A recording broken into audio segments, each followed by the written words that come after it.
All right, the trailer is starting to look like a trailer. I got the wheels from surpluscenter.com. I said I was going to cap these off, and I still want to because it just looks finished, but I also kind of like having access to it in case I ever need to rip that axle out and put in a new one.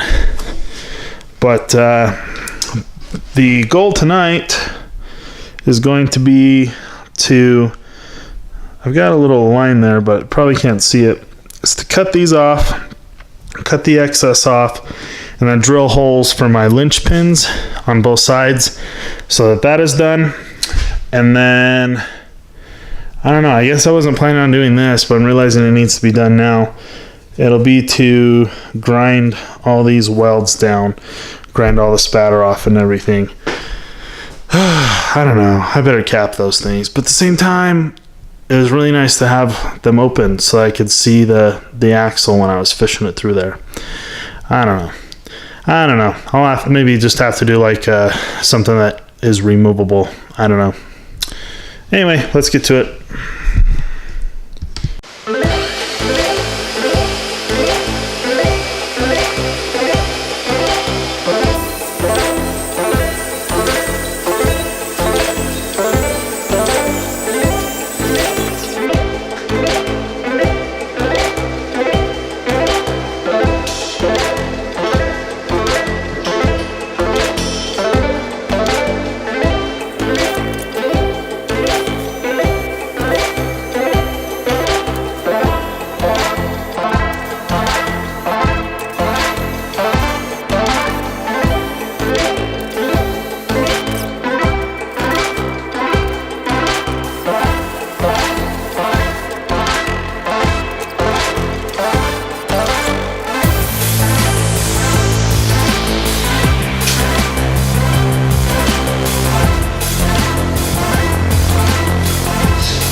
I don't think I'm going to film side 2 just because it's the exact same thing.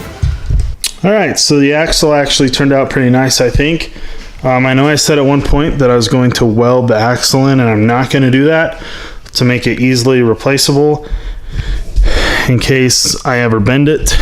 And so yeah, but I still am going to retake these wheels back off, and I'm going to clean up all the spatter on here the best I can.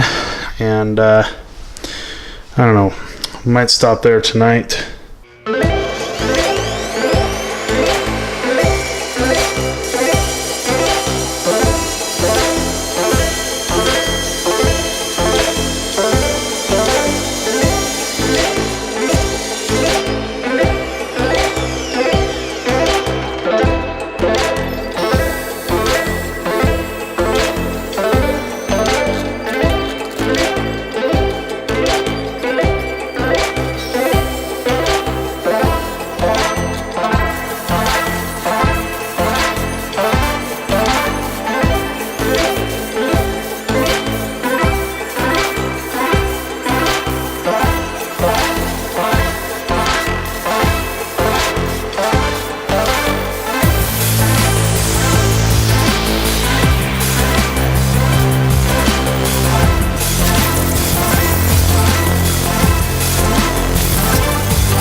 Alright, so here it is, obviously not attached, but the top is matched up with the bottom, and I have gained a whole new respect for the people that actually do this trade, because holy cow, with the warping of metal and everything, it is hard to keep stuff straight, really hard to keep stuff straight. Probably just because I'm a novice and I don't really know what I'm doing, but yeah, it's hard to get everything just perfect. Anyway, so I'm gonna buy some brackets that I attach or weld to the back that are going to be the hinges, and I really hope that it's going to be strong enough, but I'm a little skeptical of it, but I'm not really too sure what else to do. They're nice heavy-duty steel hinges, but yeah. Anyway, so now I'm waiting for some like 2x2 inch square tubing to come through my scrap yard. That's like a good I don't know, 6 or 8, probably not, yeah, 6 or 8 feet, somewhere in there. Definitely not 4, because I basically want it to go all the way from the back to the front of the trailer. And yeah, I'm not too sure how to attach that really well. The other option is finding like some different parts to, anyway, nobody cares about that. I'm just blabbering. So yep, not sure when this video is going to post or what part this ending is. So if this is the end, thanks for watching. Don't forget to subscribe if you're just watching this video and found it on your way through YouTube. And if you are a subscriber, thank you very much for subscribing.